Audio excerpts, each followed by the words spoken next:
Reporter ജനനായക പുരസ്കാരം 2014.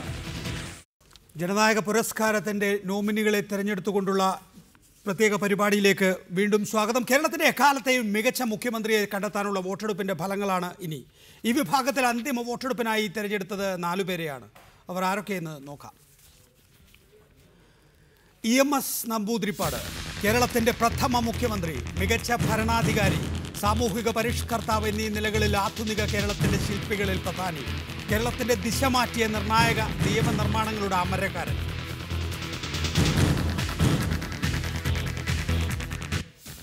C. Achutha Menon, 1970-കളിൽ കേരളത്തെ നയിച്ച കമ്മ്യൂണിസ്റ്റ് ജനനേതാവ്, ഭരണ മികവുകൊണ്ടും സുതാര്യ രാഷ്ട്രീയ ജീവിതം കൊണ്ടും ജനാംഗീകാരം നേടിയ നേതാവ്, കേരളത്തിൻ്റെ നട്ടെല്ലായ നിരവധി പദ്ധതികൾ നടപ്പാക്കിയ ദീർഘദർശി, കടുത്ത രാഷ്ട്രീയ സമ്മർദ്ദങ്ങൾക്കിടയിലും അചഞ്ചലമായ ഭരണ സാരഥ്യം നിർവഹിച്ചു.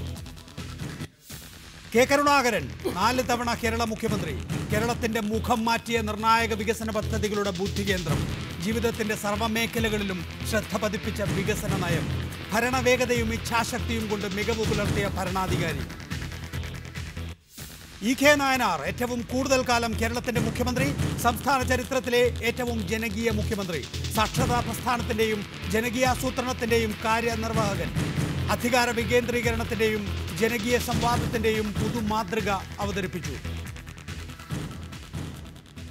C. ജോസ്, കേരളത്തിലെ മികച്ച 4 മുഖ്യമന്ത്രിമാരെ തെരഞ്ഞെടുക്കാൻ അങ്ങയോട് പറയുകയാണെങ്കിൽ ഈ 4 പേരുമായിരിക്കുമോ? ഈ 4 പേരും അതിന് പ്രാപ്തരാണ്. പക്ഷേ ഇനിയും ആളുകളുണ്ട്.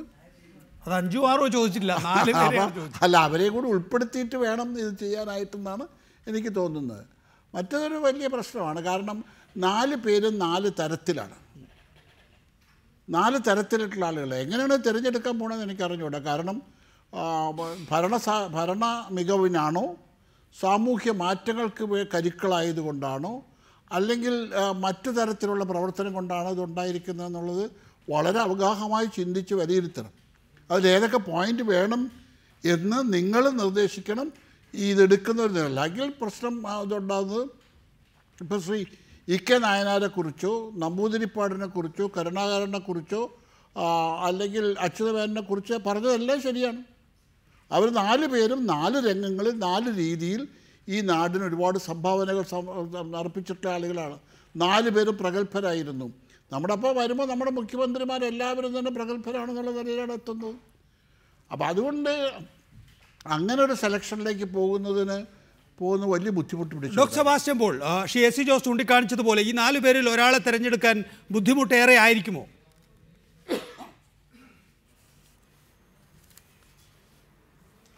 അല്ല, ഏറ്റവും വിഷമമേറിയ ഒരു ചോദ്യമാണ് ഇപ്പോൾ ചോദിക്കുന്നത്. ഈ 4 പേരിൽ വ്യക്തിപരമായി എൻ്റെ അഭിപ്രായം ഏറ്റവും മികച്ച മുഖ്യമന്ത്രിയായി നമ്മൾ കണ്ടെത്തേണ്ടത് EMSനെ തന്നെയാണ്. പക്ഷെ അത് രാഷ്ട്രീയ പക്ഷപാതത്വം കൊണ്ടാണ് എന്ന് ആക്ഷേപിക്കപ്പെട്ടേക്കാം. പക്ഷെ പല കാര്യങ്ങൾ വെച്ച് ആലോചിക്കുമ്പോൾ ഇപ്പോൾ എൻ്റെ മുന്നിൽ വായിച്ചു കേട്ട ഈ 4 പേരുകളിൽ ഏറ്റവും മികച്ചത് ആര്, മികവാർന്ന മുഖ്യമന്ത്രി ആര് എന്ന് ചോദിച്ചാൽ ചരിത്രപരമായ കാരണങ്ങൾ കൊണ്ട്, സാമൂഹികവും രാഷ്ട്രീയവുമായ കാരണങ്ങൾ കൊണ്ട് ഞാൻ തിരഞ്ഞെടുക്കുന്നത് EMS നമ്പൂതിരിപ്പാടിനെ തന്നെയാണ്. ശ്രീ സണ്ണിക്കുട്ടി അബ്രഹാം, താങ്കളുടെ അഭിപ്രായം?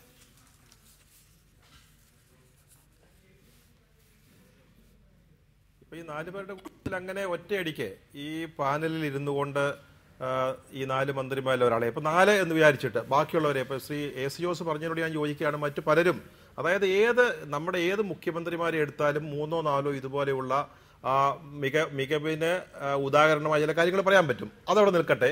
പക്ഷേ ഇപ്പോൾ നമ്മുടെ മുമ്പിലുള്ള ഈ വോട്ടെടുപ്പ് വഴി വന്ന 4 പേരെ തിരഞ്ഞെടുക്കുമ്പോൾ ഒരു നിമിഷ അർത്ഥത്തിൽ EMS ആണോ നല്ലത്, അല്ലെങ്കിൽ C. അച്യുതമേനോനാണോ, കരുണാകരനാണോ, നയനാരാണോ എന്ന് പറയുന്നത് എത്രത്തോളം ശരിയാകും എന്നെനിക്കറിയില്ല. ഒരുപക്ഷെ ഇതിന്റെ ജൂറിയുടെ മുമ്പിൽ പരമാവധി ഈ 4 മുഖ്യമന്ത്രിമാരെ കുറിച്ച്, നമ്മുടെ മുമ്പിൽ ഈ 4 പേരുടെ പാനലാണുള്ളത്, ഈ പരമാവധി ഈ മുഖ്യമന്ത്രിമാരെ കുറിച്ചുള്ള എല്ലാ വിവരങ്ങളും അവരുടെ മുമ്പിൽ സമർപ്പിച്ചതിന് ശേഷം വളരെ കൂലങ്കഷമായിട്ടൊരു MLAയോ മന്ത്രിയോ തിരഞ്ഞെടുക്കുന്നതിനേക്കാൾ ഉപരി ചരിത്രത്തെക്കുറിച്ചുള്ള ഒരു നല്ല ബോധം, നമ്മുടെ സാമൂഹിക രംഗത്ത് ഉണ്ടായ മാറ്റങ്ങൾ, ആ മാറ്റങ്ങൾക്ക് ആരൊക്കെയാണ് നേതൃത്വം കൊടുത്തത്, വിപ്ലവകരമായ പുരോഗമനപരമായ ചില നിയമനിർമ്മാണങ്ങൾ, ഭരണ നൈപുണ്യം, ഈ വക കാര്യങ്ങളിൽ വളരെ ഈസിയായിട്ട് വളരെ നിഷ്പ്രയാസം ഒരു തീരുമാനത്തിലെത്താൻ പറ്റുന്നതല്ല ഒരുപക്ഷെ ഇതും ഇനി വരാൻ പോകുന്നതുമായ രണ്ട് മേഖല, രണ്ട് കാറ്റഗറികൾ എന്ന് ഞാൻ കരുതുന്നു. എനിക്ക് അച്യുതമേനോനെ കുറിച്ച് ചില അഭിപ്രായ വ്യത്യാസങ്ങൾ ഉള്ളപ്പോൾ തന്നെ അച്യുതമേനോന്റെ മികവിനെ കുറിച്ച് നമുക്ക് പറയാൻ പറ്റും, കരുണാകരന്റെയും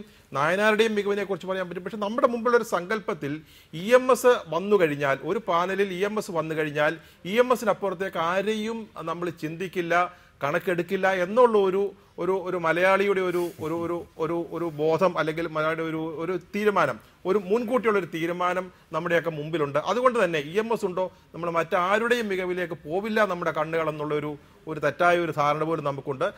നികേഷ്, ഞാൻ പറയുന്നു, ഇത് നമ്മുടെ ഈ തീരുമാനം വളരെ യുക്തിഭദ്രവും സ്വീകാര്യവുമാണെങ്കിൽ, പ്രത്യേകിച്ച് ഇതിന്റെയും ഇനി അടുത്ത കാറ്റഗറിയുടെയും കാര്യത്തിൽ നിങ്ങൾ വളരെ ഗ്രഹപാഠവും ഈ ജൂറികളുടെ മുമ്പിൽ ധാരാളം ഇൻഫർമേഷൻസും ചരിത്രപരമായ തെളിവുകൾ അടക്കമുള്ള കാര്യങ്ങളും നിങ്ങൾ സമർപ്പിക്കേണ്ടി വരുമെന്നാണ് എനിക്ക് തീർച്ചയായും. ലഭ്യമായ എല്ലാ രേഖകളും ജൂറിയുടെ മുന്നിൽ അവതരിപ്പിക്കുമെന്ന കാര്യത്തിൽ തർക്കമില്ല. Shri Sunnykutty Abraham. Shri N Madhavankutty, EMS ഈ പാനലിൽ വന്നു പോയതുകൊണ്ട് അതിനപ്പുറം ചിന്തിക്കാൻ കഴിയാത്ത വിധത്തിൽ നമ്മുടെ ബുദ്ധി മരവിച്ചു പോകുമോ EMSന്റെ കാൽപാദങ്ങളിൽ?